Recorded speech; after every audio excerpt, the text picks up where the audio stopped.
সন্তানের নাম দিয়েছিলাম ফিরিনাস, বিপ্লবী এবং সাহসী। সম্মানিত ভাইয়েরা, আজকের ওর সন্তানের চেহারার দিকে তাকানো যায় না। আজকের আমার মা প্রায় পাগল হয়ে যাচ্ছে, জ্ঞান হারিয়ে ফেলছে। আমার ভাই বোন তারা পাগল হয়ে যাচ্ছে।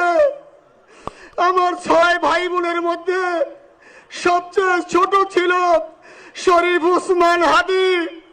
আজকের তার লাশ আমার কাঁধে বহন করতে হচ্ছে।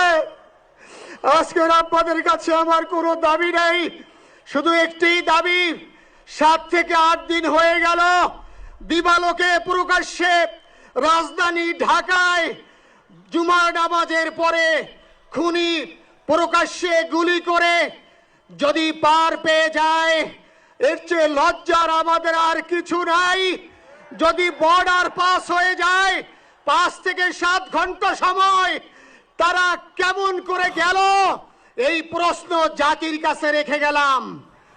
আমার কোনো চাওয়া পাওয়া নাই। আমার ভাই উসমান হাদি শহীদ হয়েছে, ওর শহীদি তামান্না ছিল। আপনারা ওর বক্তব্য শুনেছেন, আপনারা শহীদ উসমান হাদির টকশো শুনেছেন। ও সব সময় শহীদি তামান্না করত। হয়তো আল্লাহ তাআলা ওর শহীদি সেই মত নসিব করে দিয়েছেন। কিন্তু আপনাদের কাছে আমি এই ঋণ কোনদিন আমি ছাড়ব না। আমার ভাই শরীফ উসমান হাদির বিচার যেন প্রকাশ্যে এই বাংলার জমিনে আমরা দেখতে পারি।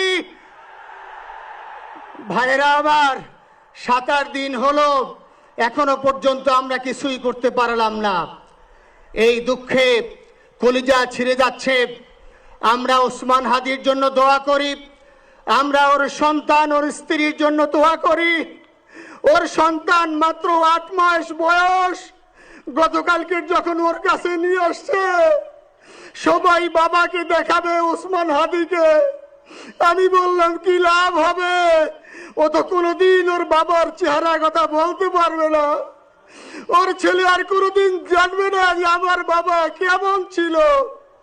ভাইরা আমার, ওসমান হাদি আর ফিরে আসবে না। ওসমান, তুমি দেখে যাও, লক্ষ লক্ষ জনতা, তাওহীদি জনতা তোমার জন্য পাগল। ওসমান, তুমি মরো নাই, তুমি আমাদেরকে পাগল বানাই দিয়ে গেছো। আল্লাহর কাছে আমরা সবাই দোয়া করি, আল্লাহ যেন আমার ভাই শহীদ শরীফ উসমান হাদিকে জান্নাতুল ফিরদাউসের মেহমান হিসেবে কবুল করেন।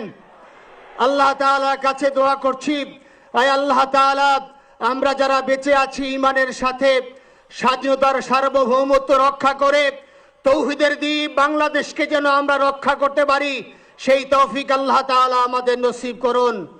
আপনাদের সবার কাছে দোয়া চাচ্ছি। আমার মেজো ভাই ওমর ফারুক সাথে ছিল, ওর জন্য আপনারা দোয়া করবেন। আমার ছোট বোন মাসুমা অ্যাবনর্মাল হয়ে গেছে, তাকে চিকিৎসা করাচ্ছি, ডাক্তাররা বলছে অনেক বেশি সমস্যা। আমাদের পরিবারের জন্য একটু দোয়া করবেন। আমাদের আর কোনো চাওয়া পাওয়া নাই। শরীফ ওসমান হাদি, তুমি বেঁচে থাকো, আমরা ওর জন্য দোয়া করি। আল্লাহ তাআলা শরীফ ওসমান হাদিকে জান্নাতের সর্বোচ্চ মাকাম নসিব করুন। আমিন। আসসালামু আলাইকুম ওয়া রাহমাতুল্লাহি ওয়া বারাকাতুহু। জানাজার নামাজ শুরু হইতেছে। 4 তাকবীরের ফরজে কিফায়া জানাজার নামাজ আমরা আদায় করব।